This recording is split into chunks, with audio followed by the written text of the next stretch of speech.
गगन गराजत चमकत दामिने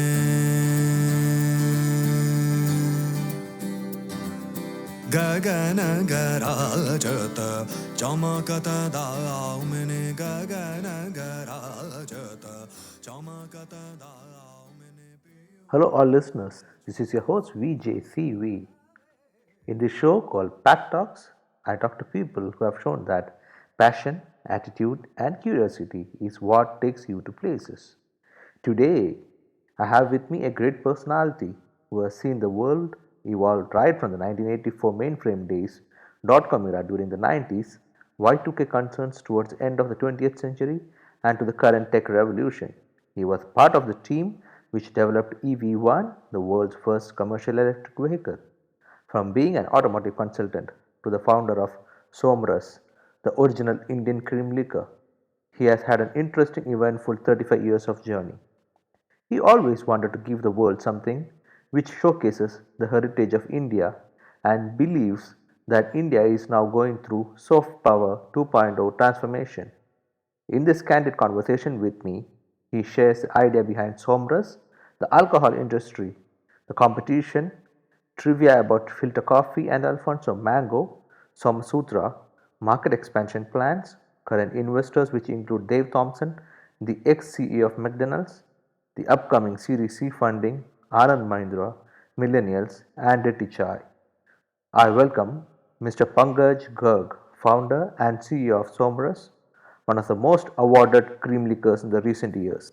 Hello, Mr. Pankaj Garg. Welcome to the show. It is a pleasure meeting you here in Dublin, Ireland. I also welcome Ms. Monica Batlani, the COO and partner of Somrus, to this show. Tell me about your journey from the 1984 Bits Pilani days to the current role of founder and CEO of Somrus, the original Indian cream liquor.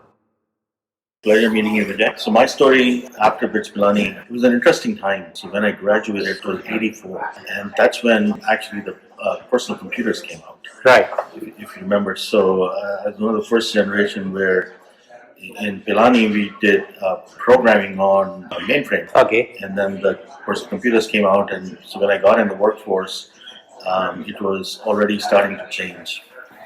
So in any case, I always wanted to pursue higher studies in the US. So I worked for about a couple of years in India and then came to do a master's here. So I did a master's in finance and marketing at the University of Illinois in Chicago.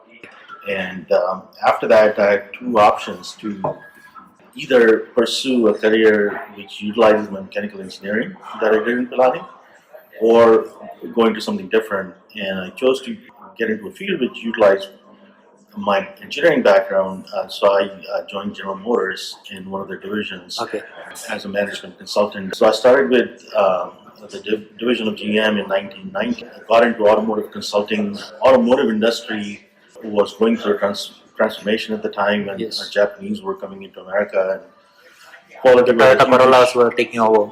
Yeah, huge issue happening in terms of quality, the demand curve changing. And Detroit was a very interesting place for consultants at that time. So we were seeing things that needed to be improved left, right, and center. In '94, that division acquired A.T. Kearney, which was a management consulting firm. So then I was with them working on different projects. One of the interesting projects that we worked on that became world famous was the launch of first electric vehicle in 1996. Oh wow! Called EV1. So that was the first commercial electric vehicle that was launched in the world. So if you Google EV1 electric vehicle story, lots of stories and controversies and conspiracies. And too early for the market at that time. Too early for the market, and then it was more like it was to appease the regulators because the emission requirements were changing. Yeah. But the automotive companies really didn't want to do that. Use the capture of the oil-based market. I think so. Pretty interesting. I think there's a movie made on that too. So in any case, that was a fantastic venture. Then I went to Kellogg, came to Chicago, did my MBA there, and when I finished in '98. The world started to change at a rapid pace, and specifically in relation to India. Even people were preparing for Y2K, Yeah. and everybody thought the world is going to come to an end. So the real outsourcing actually started in 97, 98 timeframe. So when I started to see fellow Indians coming, usually Indians would come to study. Yeah. This is the first time we started seeing hordes of Indians coming to fix the Y2K issues. And that's when really was the start of globalization. It coincided with really advent of internet. So internet came out in 94. That's really when people started sort of using it at workplace. Yeah. So internet was booming. Y2K gave birth to the outsourcing industry. On top of that, the third phenomenon that was happening is because the internet enabled was e-commerce. The e-commerce strategy was huge. There were a lot of firms. It was called the dot-com, first bubble of dot-com, and all kinds of streaming services, this, that, and the other. That's when the Netflix story was. Blockbuster used to be the biggest chain. And then they Netflix rejected came. Netflix offer to buy them for $50 million, and later on Netflix became a $26 billion company, and Blockbuster is no more. So that was the time in 98, 99. So I kind of was observing all of that. Used to travel to India quite a bit. My mom was there, my brother's there, and I never really drank hard liquor. So I used to drink wine in the US. And when I would go to India, there was no wine. And I would go to Jaipur, which is like a tier 2 city, if you will. Yeah. And there was no concept of wine. Obviously, the well-traveled in 5 stars and all would see the wine, but I used to carry my own wine. And then I noticed a guy from California moved back to India, started the first ever Indian winery, and launched the first product in year 2000. It's called Sula. And year 2000 struck to me as the first year of the 21st century. So when you look at the global world, the Western Hemisphere is known since Roman times. And for the Eastern Hemisphere, or especially India, was launched in year 2000. And that kind of stuck in my brain that there are not too many things which have not been done until the 21st century.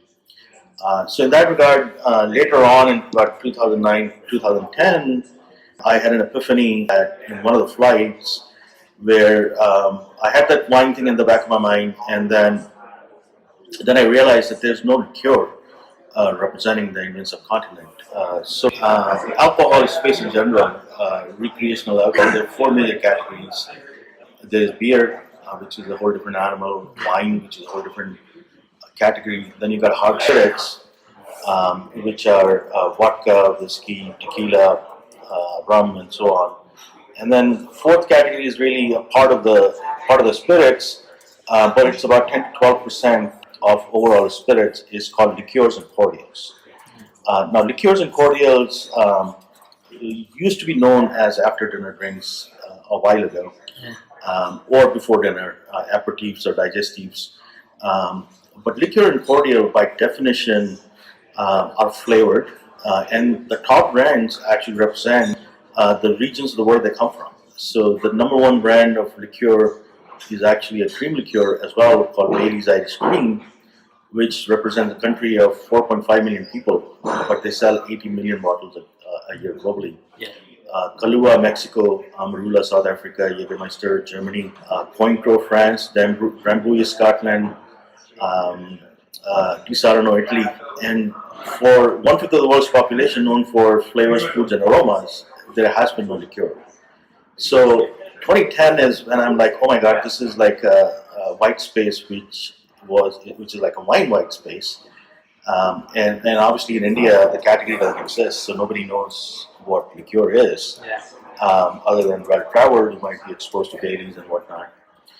So that kind of led to the realization that to develop a product that could be synonymous with India in terms of its line of liqueurs, just like how Bols is for Netherlands and the different other lines, that could be an interesting thing. So we started working on it, my wife and I at the time.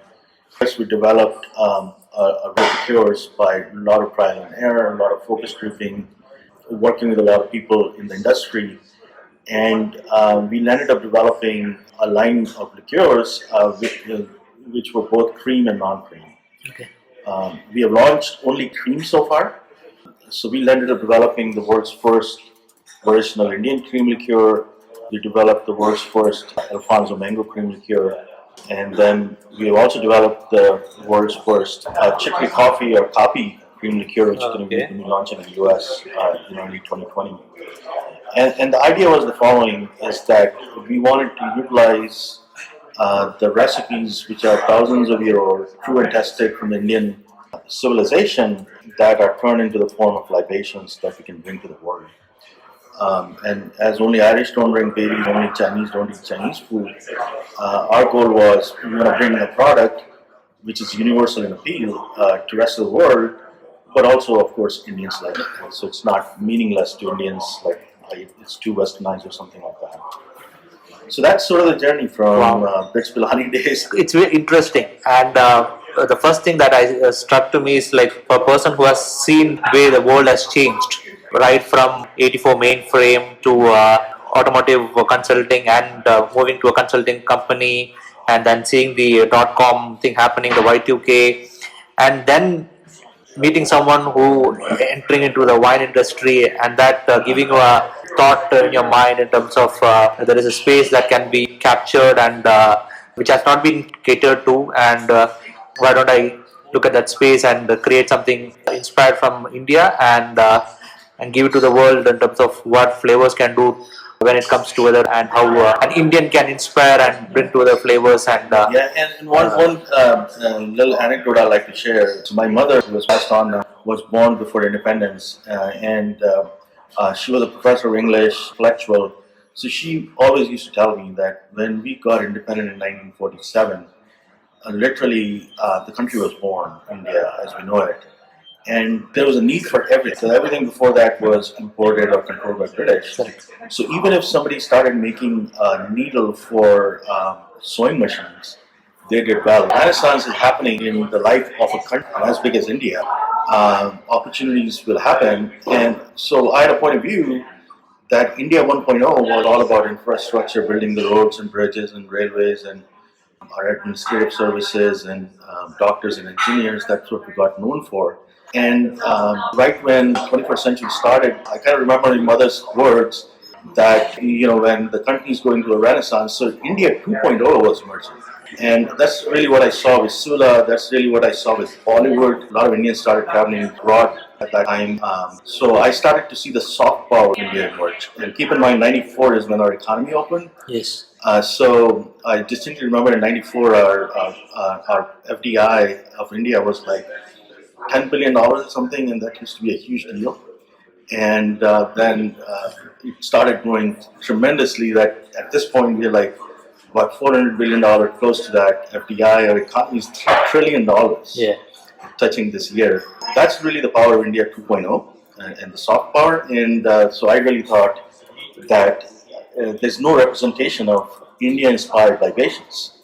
So as the food is growing, as the music is growing, the culture is growing abroad, this is a perfect time to participate in India 2.0. interesting story. Now coming straight into Somrus, you have tagline as nectar of God. So I had two thoughts in my mind when I saw the tagline. One, whether it gonna be for an elite section of the people, that's one, or is it for the common people to get a taste of the elite? Or is there any some other thought when you decided on the brand? That's a great question, Vijay. I mean, it's the latter. It's the latter. And the idea is, again, Somrus literally means nectar of the gods in Sanskrit. So Som is God and Ras is nectar. We're using our own heritage. It's actually a specific thought behind that. So when you look at India, in the 70 years we've been independent, 70 plus years, the biggest category, or sort of the most sort of upscale and prominent category, is called IMFL, which always bothered me a lot because I'm a patriotic Indian, especially living abroad. I'm like that the people in India consume something which is called Indian-made foreign liquor. So the hang-up of colonization is still there. Is that we basically attribute good quality to primarily anglicized names. So it has to be Teacher's Whiskey or Black Dog or all of these kinds of things, which are scotches, and then we bought them in India, but we still call them that. So I had a different point of view. I said, as the new generation in India, soft power 2.0 is increasing, the millennials and the new generation are actually much more proud of our heritage.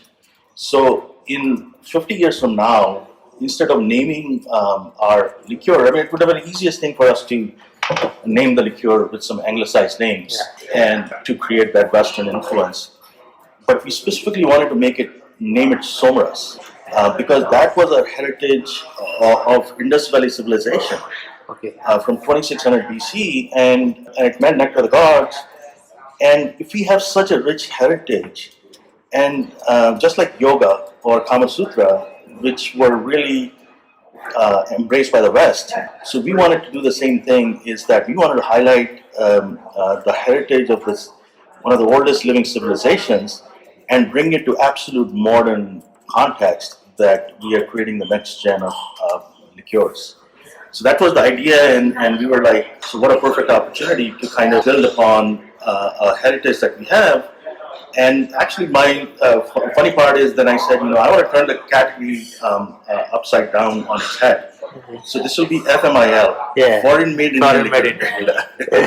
Yeah, So it's like people are looking for us. People are looking for us globally. They are not looking for a spirit which is made in Scotland and then bottled in India.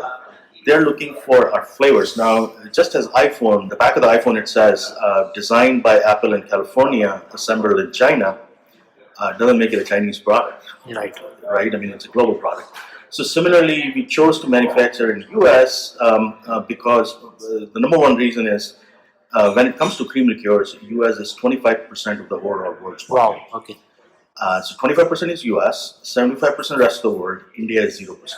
Okay. So we lived in US. The regulations are one of the strongest in US. So we decided to manufacture initially in US to satisfy the 25% and establish the brand. So that's what we've been doing for the last 5 years. Is really penetrating the US market. We have become the fastest growing line of India-inspired liqueurs. In the same time, the last 5 years of inception, we are now the most awarded cream liqueurs on the planet. Wow. So that was an important thing for us to do, because if we are giants like Bailey's and Amarula, and that's like really doing Somrus a justice. Great. So if you go to a site called proof66.com, which consolidates all the awards, going cream liqueurs and top-down rating on cream liqueurs, Somrus is number one. So now that we have achieved that, that brings us to Europe, which is why we are in Dublin, to now start looking at taking Somrus from not just the 25% of the global market, which is US, but also start catering to the 75%.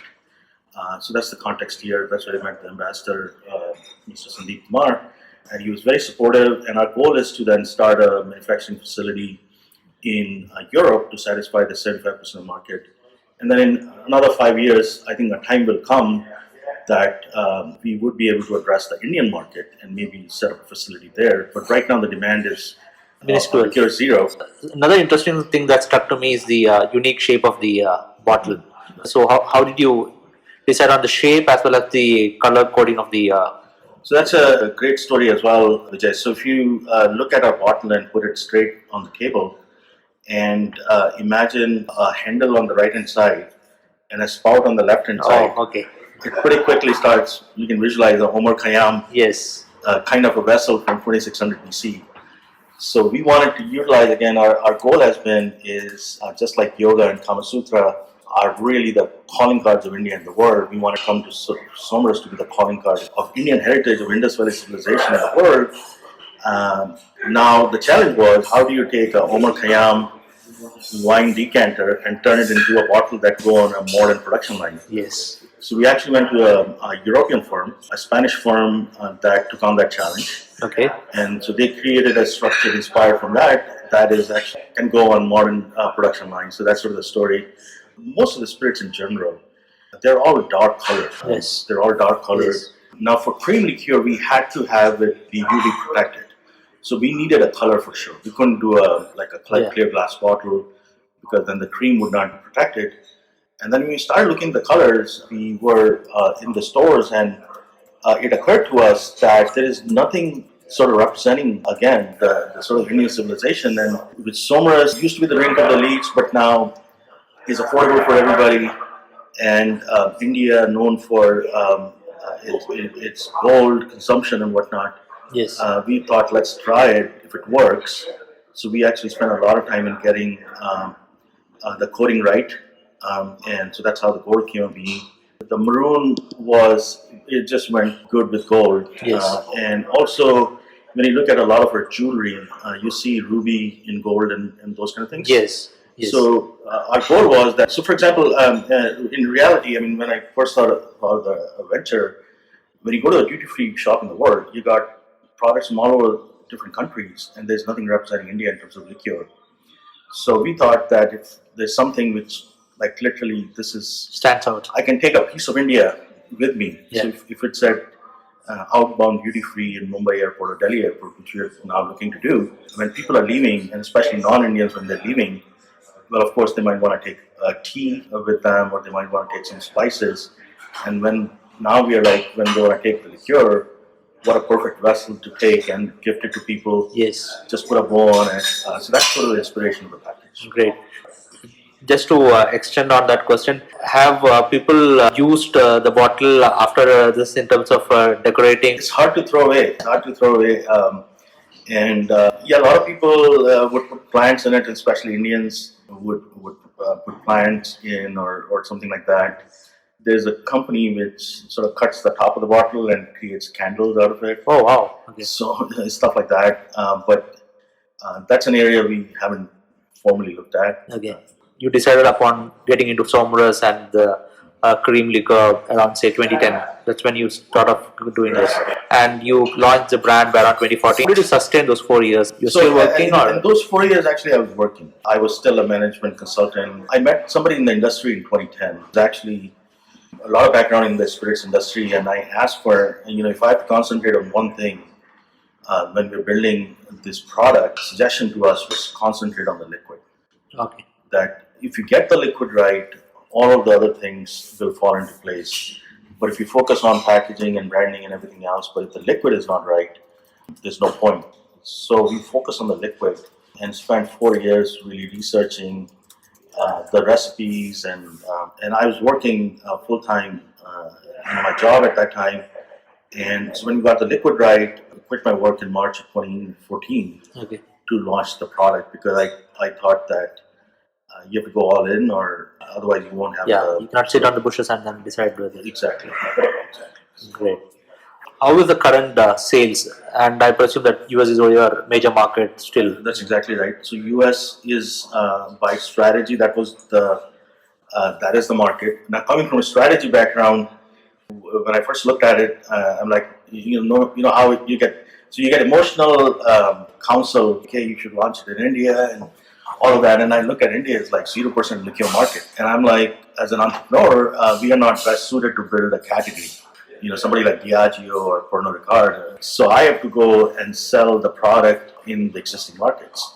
So we looked at existing markets, US being the number one market. So we launched. Now I have to be honest. When we launched, there are about 3 to 4 million diaspora of Indians settled in US, that they're going to embrace the product right away because they would know the taste, and it would take about 5-10 years for Americans, through people at work would share, or things of those nature, for them to even understand what Somrus is. And the surprising thing was, in the 4 weeks that we launched, about 80-90% of customers were non-Indian, and they were like, "Oh, we use saffron for this, or we cook with cardamom," and absolutely completely different flavor than what we're used to, because most of the cream liqueurs in the Western world are all chocolate, vanilla, caramel, Yes. coffee, Yes. cinnamon, and they were like, "Oh my God! I mean, this is like slice of the Eastern Hemisphere." So that was a pretty interesting observation for us, and that kind of told us that we got into something much bigger than we initially imagined, going from a target market of 3 to 4 million to about 200 million plus. Wow. And so that's how we started. Now, US is the most regulated market in the world. It's called 3-tier system, so that a manufacturer can only sell to a distributor, who can only sell to a retailer, and retailer restaurant can only sell to a consumer. Getting distribution is really like getting in Harvard Business School Okay. with the top guys. but fortunately, with a story with a completely so in the industry likes innovation, just like the tech industry. So with the innovative story and all that, fortunately, we were able to get tier one distribution, and slowly and steadily, we have grown the brand into about 20 states right now. Our goal is to go in 50 states of US in the next couple of years, in parallel to launching it globally. You have got currently two flavors, mango and chai, right? So the alcohol content remains the same in both of them, and So how much alcohol content is same in both of them. We're launching the third flavor, coffee or the South Indian coffee. Wow. Okay. Which actually, in the scheme of things, what we've seen that people have tasted, they're like, this is one of the flavors which mine too, because it's just a very delicious coffee. Now the other thing is that coffee, right now we only taste it in US, right?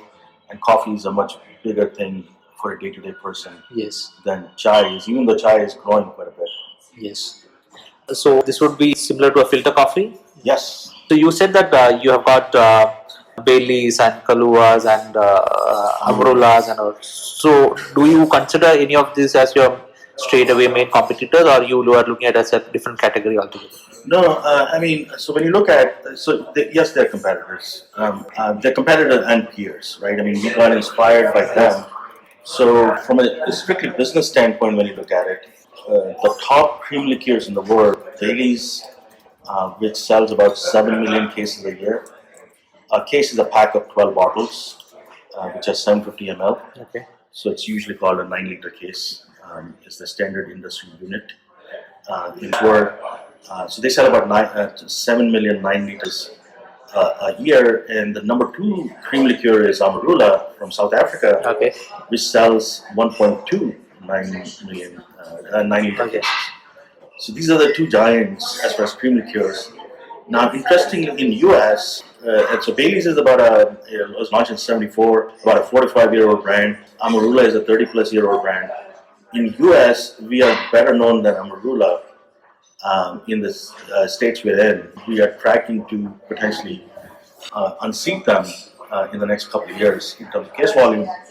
So our goal is, our ambition, our North Star is to become the world's top 3 cream liqueur and get into the category liqueurs in the next 4 to 5 years. So even if we get to about 500,000 cases, that will be a huge achievement for us. And we are counting on launching in duty free and global to get to that point, because there's absolutely nothing representing such a big piece. Interesting. So since you spoke about Baileys, one of the things that Baileys does in terms of procuring the cream is they use the local farm animals, and they have their own section of farm field, and they call the cows who graze on the grass as the Baileys ladies, who give the fresh cream to the Baileys. So how do you procure your creams? So our cream is also procured in a similar manner. Clearly, they're building a brand story around Irish cream, because that's what they hang their hat on, right? I mean, it's really a mixture of Irish cream and Irish whiskey. So their backstory, or the brand story, if you will, is developed on that. And if you see on the label, they show a view of the Irish farm. yes, Our backstory is really based on the flavors of the Indian civilization. So we kind of are going that we use the best cardamom in the world, or the best saffron, and pistachio, almonds, and rose. And of course, we use handcrafted rum and the best dairy cream. okay, Technically, it's the same dairy cream that Baileys uses, but right now we have built a story on the spices and the flavors. exactly the taste, flavors, and aromas of India. Or Wall Street Journal actually called us India in a bottle. Wow. So the spirits writer, his name is Charles Passy. When he tasted the product and looked at the bottle, he's like, "This is India in the bottle." So our backstory is more in that direction. So we are proud, and actually, business-wise, it makes a lot more sense for us to associate with the culture of India and the heritage of India. So and when you would have heard India in bottle, that is what your thought process would have been 10 years before, when you thought of launching a brand like this, and someone then turning back and saying Especially that Wall Street. Yeah, Wall Street saying that this is India in bottle. That's the best thing to happen. And actually, we never. When he said that, and he said that on a video, which is available, I'm sure, through the media. If you Google Charles Passy, Wall Street, Market Watch, Somrus, we were like floored that what a beautiful way to describe something. And so that's sort of our backstory. Great. I could see that you are doing a lot of cocktails inspired by Somrus, wherein you infuse Somrus into that. You have a variety of that. The recipes are in house. Yes. So when we launched the brand, actually, we created a recipe book which is called Soma Sutra. Okay. So Sutra, technically, I tell my American friends, Sutra means solutions, and like Kama means love. Yeah. So that book is about love solutions. So we are launching solutions. So Somrus, a short word could be Soma, but we wanted to be very authentic. We wanted to use Somrus. So it's really Soma Solutions, right? Soma Sutra. Okay. So that's a book we prepared. At some point in time, we would like to publish and have it available to everybody. But yes, so it has recipes ranging from cocktails. The other big platform that we have, which is actually very interesting, so 40% or thereabouts, it's said that Bailey's is consumed with coffee. Now, Somrus is the first liqueur in the world that naturally pairs with black tea to make the best high chai or chai. So Somrus is really what we call the chai spice cream liqueur, and all you need to do is add black tea. So in short, just like it's on one side India in a bottle, on the other side Somrus is to tea as Bailey's is to coffee. Okay, great. I had another question before that. Since you have talked about chai, I'll get into the chai question. So I read that you have created something known as a National Chai Day. That's right, and I'll let Monica talk more about that. Yeah, no. So what we essentially wanted to do was create something that we could celebrate with our consumers, right?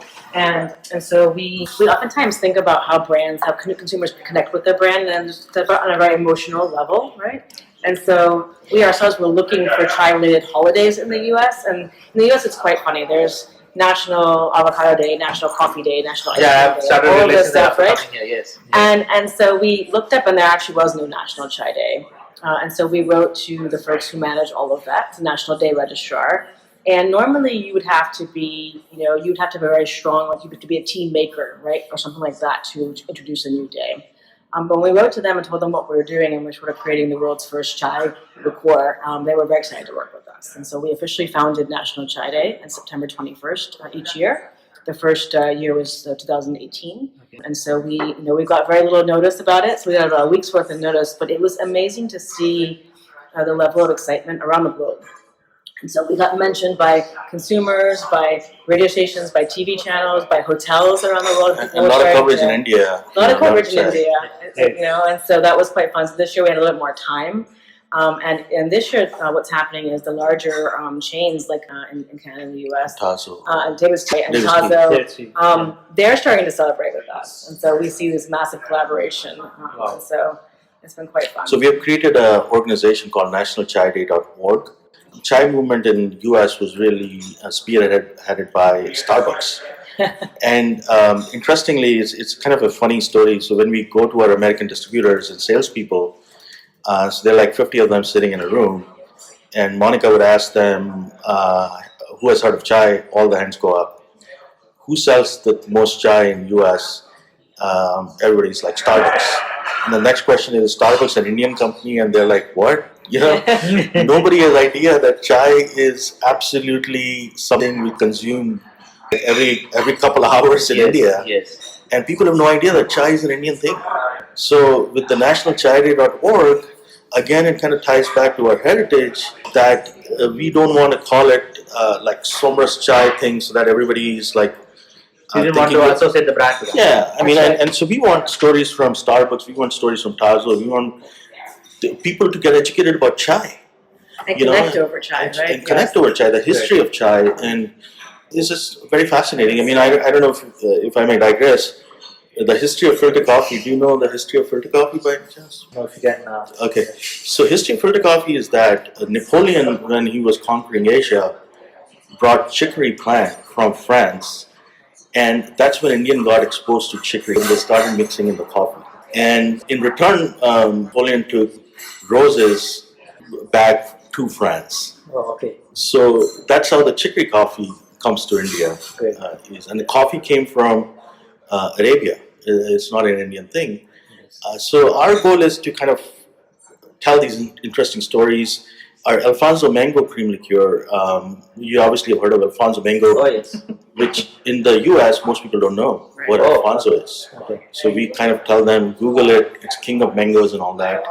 And then I asked my Indian friends, do you know the story of Alfonso, why it's called Alfonso? So the story of Alfonso is, why it's called Alfonso is that there's a Portuguese general, Alfonso de Burke, when they were colonizing Goa, he was really fond of mangoes. So the mango is actually a Portuguese thing, it's not an Indian thing. So he brought mangoes from Portugal, and then when he was in Goa, near Goa, he cross-pollinated them with Indian mangoes because he wanted to experiment. Okay. And they landed up on a variety of mango which was better than both Portuguese and Indian, Okay. which is very little fiber, very tasty, distinct taste. And the mango was so popular, that's how it was called Alfonso. It's based on a Portuguese general. That's why there are a lot of mango farms across Goa and Coconut. Exactly. So most Indians don't even know that Alfonso mango, which is like a delicacy, is really that Portuguese general. Great. So point being, I mean, we have so many stories. Chai with mango, with the coffee and all that. So our kind of, if you will, mission is to sort of bring the fun variety and colors of India into libations. Okay. So that's sort of pretty interesting. All these things have a backstory. Great.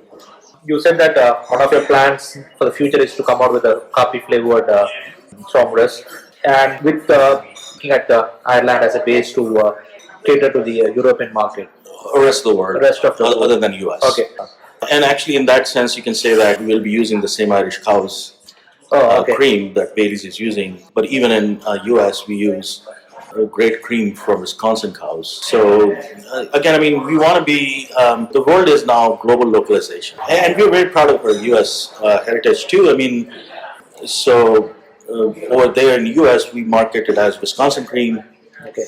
When we bring the rest of the world, it's going to be Irish cream. Eventually, we want to get to our own cows. Okay. Wow. Why don't we use the cows that give us Amul products? For that, the Indians have to oblige us and help create a demand in India. But that's the plan. I mean, so that's the plan. And there's a business reason for it. I mean, there's no point taking loads of product from one continent. Yeah, there's no point doing that. Logistically and strategically also, it's going to be, Exactly, and price-wise, yeah. if our costs are good, then we'll pass it on. It will be more like an emotional thing that you end up doing, but actually you will hit your business pretty bad. Exactly, and India, as we all know, the tariffs are huge for imported products. So whenever the Indian market, domestic market is ready, it would make sense for us too. And actually, in India, we don't know of right now, but our goal would be to also bring world's best cream liqueur technology as part of Make in India, which is what we talked to the ambassador, Mr. Sandeep Kumar. Is that that's what the interest of Indian government would. Yes. That at some point in time, once there is, we are ready for that we do Irish Indian technology transfer to build a plant in India. Then talk about the recent awards which would have won. Sure.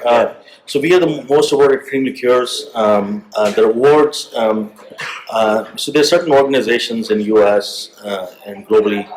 One of them is New York International Spirits Competition.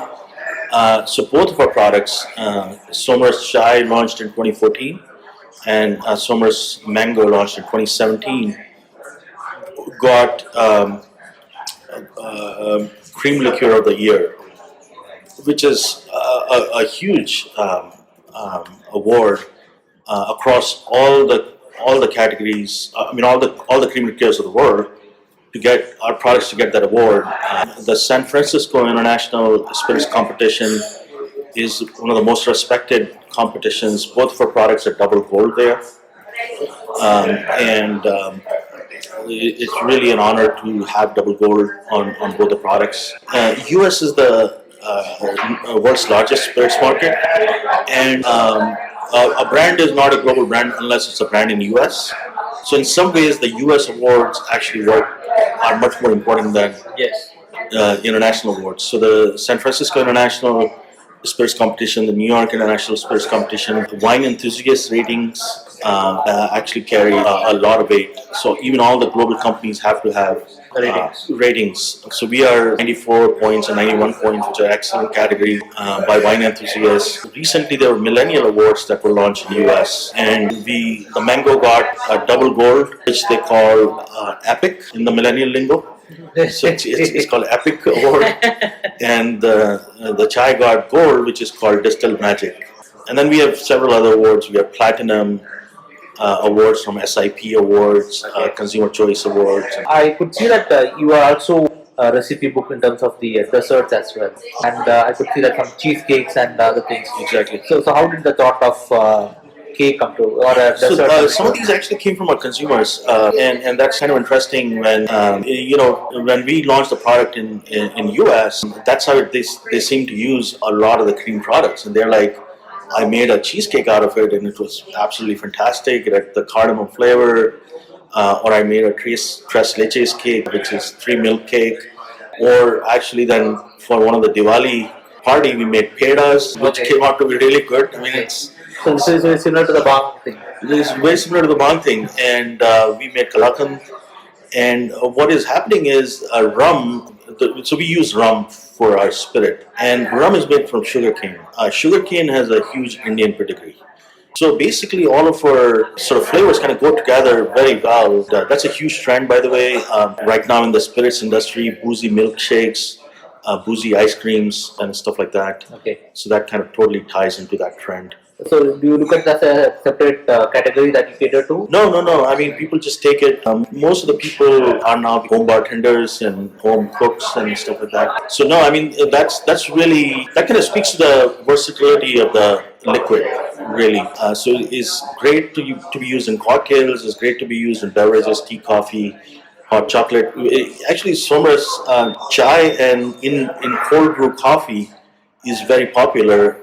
It's called dirty chai. Okay. So dirty chai is actually a thing these days with millennials, where they mix tea and coffee. If you take Somrus chai and put it in a cold brew coffee, it's absolutely delicious. So in the tea beverages, coffee, hot chocolate, and then the desserts and ice creams. So similar to the mixologists that we have, That's right. who have come up in the last 3 to 4 years, and gastropubs and mixologists.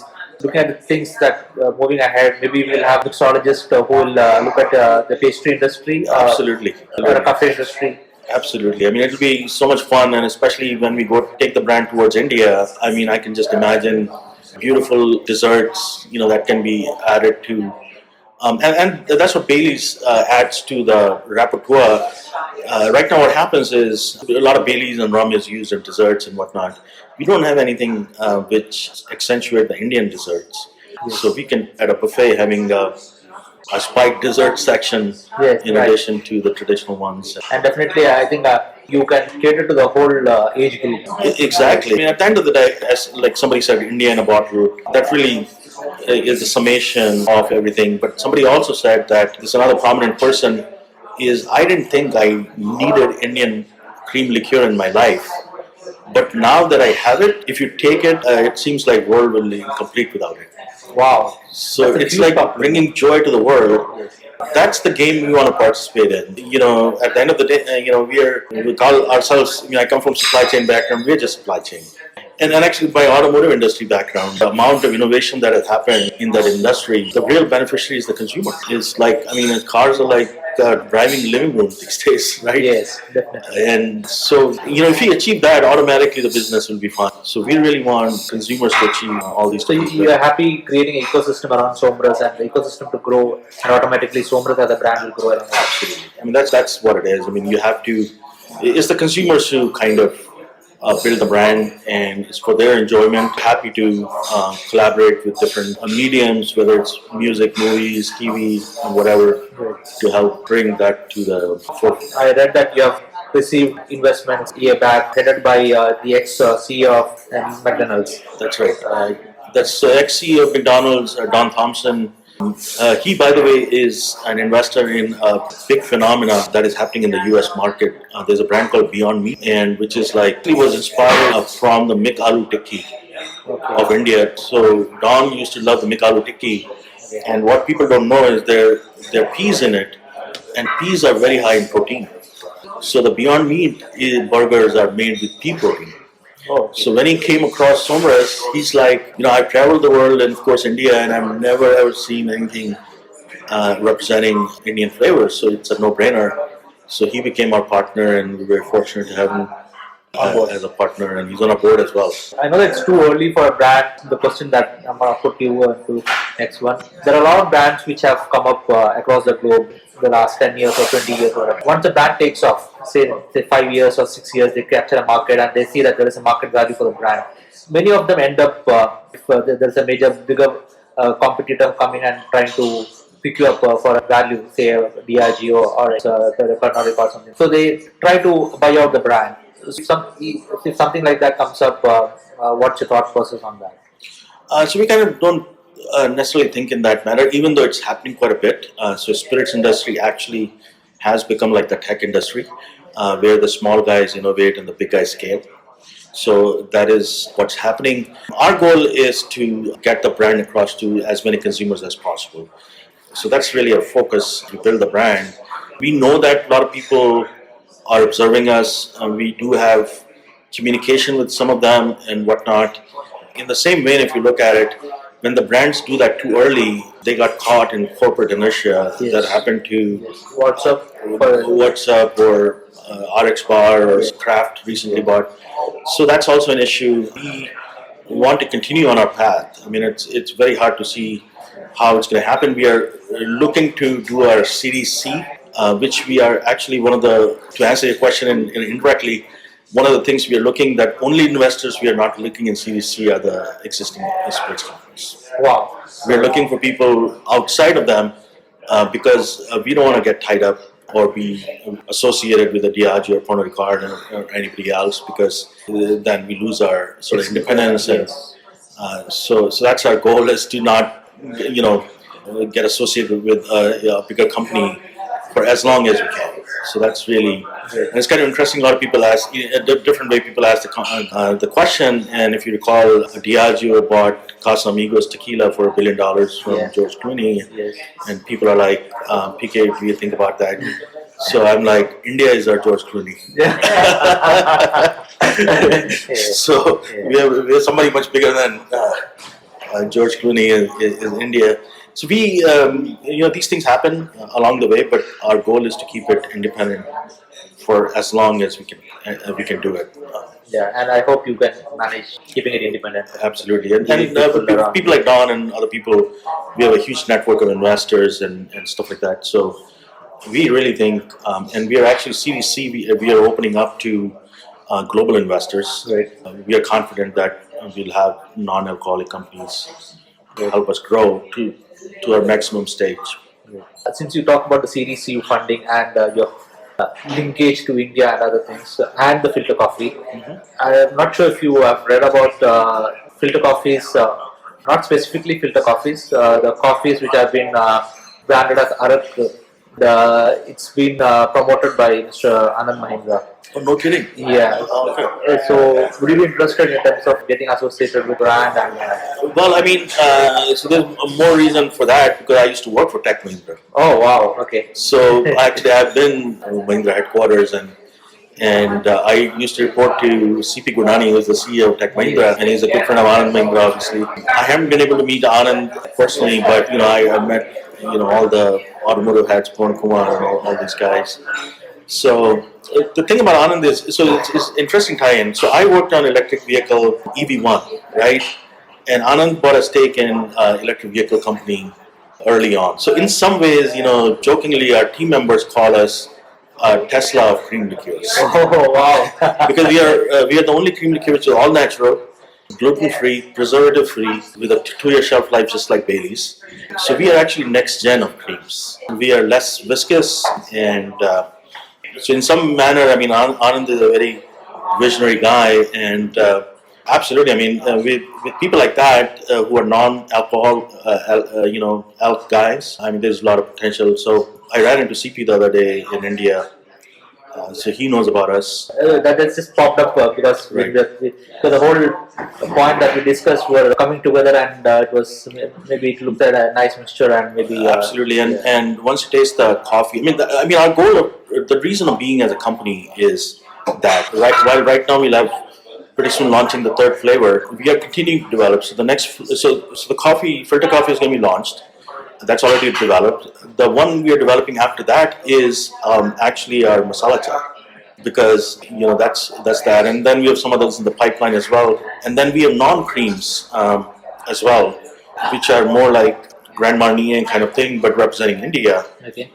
So once we raise the money, we're going to be launching those as well, and those are mind-blowing flavors as well. So those will be used a lot for clear cocktails or with champagne and stuff like that. When I was in Mahindra, I used to handle the conferences or the conferences.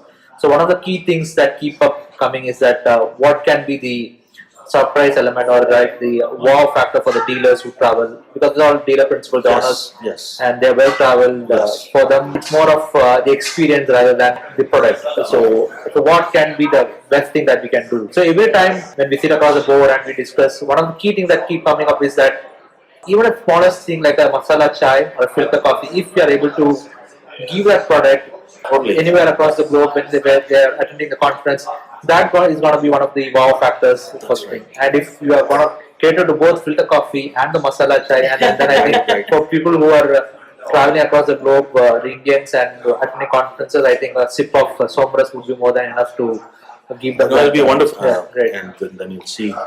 But yeah, I mean, those kind of things. I mean, again, I'm an OCI holder. I've got an American passport as well. But in the scheme of things, the country and our future generations of Indians have much more to gain. Even with Anand Mahindra, I mean, he did a fantastic job of growing his group, and so any venture which has legs for the future has to be about broader than just the founding team.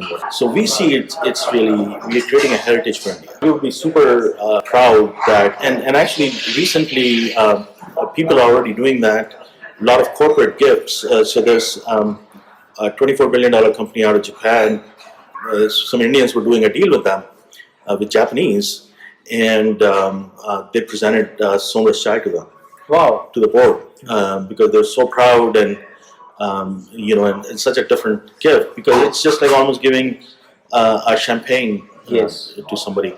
And even when Jack Ma quit his company and he moved out, gifted a bottle with the message to all the employees, and so corporate gifting is moving to different trajectory altogether, and people are now okay looking at liquor as a or alcohol or a spirit as a medium of giving as a corporate gift. Absolutely, and also kind of highlighting the story that take risks. I mean, versus giving. I mean, everybody can gift an existing brand and all that, but there are multiple messages you can convey to the people. Is that the world has changed, and actually people are moving towards quality as well as uniqueness. It's not just about drinking just one thing.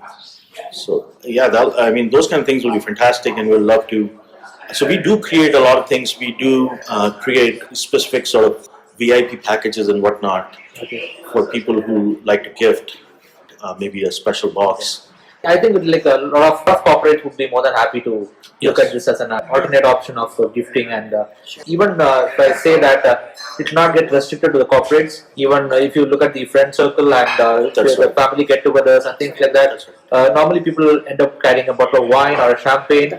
So this is an alternate thing that you can, and then you can have conversations around this. That's right. Which and I mean, I have to tell you, even after all that said, and you'll go and the chai one, when you go home, just take a black coffee. I usually take our completely desi coffees from the stores, boil them up black, and then put Somrus as a creamer. You would stop drinking the regular chai. So at the end of the day, I mean, that's where we want to go. Is that when we look at the Indian drinking scene in the domestic market, it is still very old-fashioned, drinking before the dinner, a lot of whiskey and stuff like that, beer. And like, just to give you an idea of a drink. So first of all, there's not a whole lot for women to enjoy. Yes. And we wanted to bring approachable. So liqueurs are generally skewed towards women because they're women-friendly, they're tastier. My wife doesn't drink anything that doesn't taste good. So, for example, we took the Somrus chai, added a little bit of Old Monk rum to it, Okay. put a little teaspoon of roux afza in it, Okay. and mixed it so it's a nice yellow in a martini glass garnished with rose petals. Wow. So, I mean, if you go to a wedding and that's a welcome drink, Yes. it's so refreshing. People will go berserk. Yeah, I mean, so that's those are the kinds of things we want to get associated with. Or obviously put in tea or coffee and stuff like that. And mango actually goes really well with tequila. It's a fantastic poolside drink, and especially for a tropical country like India, where year-round the weather is usually in high digits. Mango and tequila is just absolutely, or even actually, what we're finding out is a mango goes really well with coconut water. So we took white cocoa, pineapple coconut water, and mixed mango with it, makes an instant pina colada. Wow, wow. So these kind of things, I mean, they have to be practical things that you can do quickly. Eventually, when we hit the domestic market in India, we really want to create fun, light. The trend is towards low alcohol. So we are only going to be about 15% alcohol. So when you mix it with coconut water or mix it with cold brew, the drink has about 3 to 4% alcohol. But the taste is there and everything else, and that's where especially the US is going towards that during the day, because drinking used to, there is a common saying which says there's 5 o'clock somewhere. And actually we are more catered toward, there's a new trend coming up in the US which is called day drinking. Okay. So there are a lot of songs on it too. So a lot of times, so we are very well suited for day drinking because the net cocktail is very low ABV. Yes. So you still get the nice sort of takes off the edge, but it's not like you have to take a nap after that. Yeah, I'll touch upon 2 points when you spoke about this. One is in terms of Somrus caters to the woman. There are a lot of talk about the gender equality and diversity and things like that. So, do you feel that this is a best time to come out with a drink which is catered to, or rather focused to the woman? So, I mean, we don't necessarily are thinking in that terms. I mean, the category itself, I mean, it's skewed towards women, even though our customers are 50% men, 50% women. What we don't know is that men are taking as gift from women. that we don't know. In general, I think women, so if you take a broader view of that, the women movement is a bigger movement than that. It's not about just sort of being as a housewife, mother, Yes. and all of that. A lot of women are choosing not to marry late and stuff like that. And the focus is on that you don't need to get married to have a fulfilling life. I mean, it's your choice, and the same as the choice for men.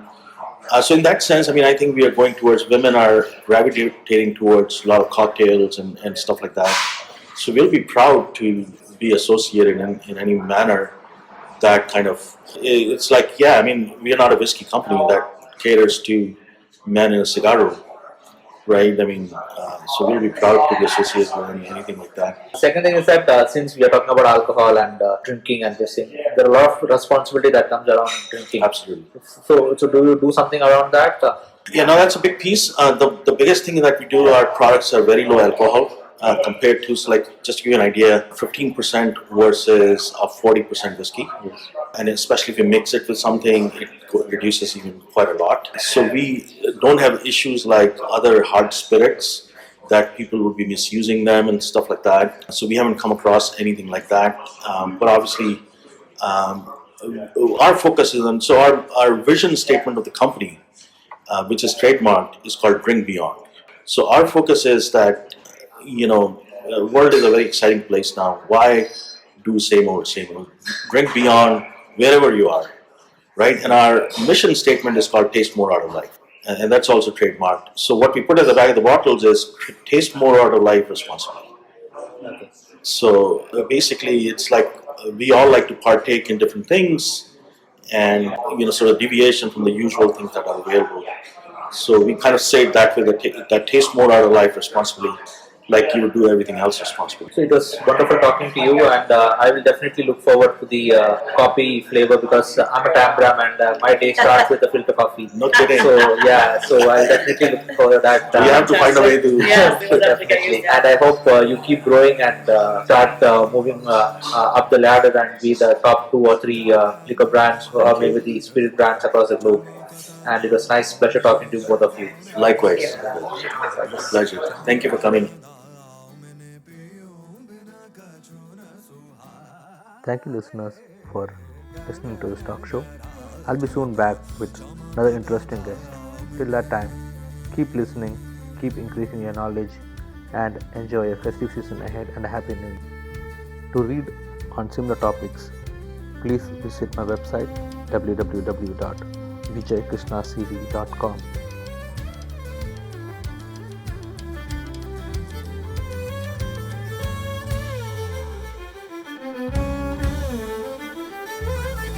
उमड़ घुमड़ गिर आए बदरिया उमड़ घुमड़ गिर आए बदरिया घोर घोर गराजन लागे घोर घोर गराजन लागे चिमुड़ बोलत सन ना रस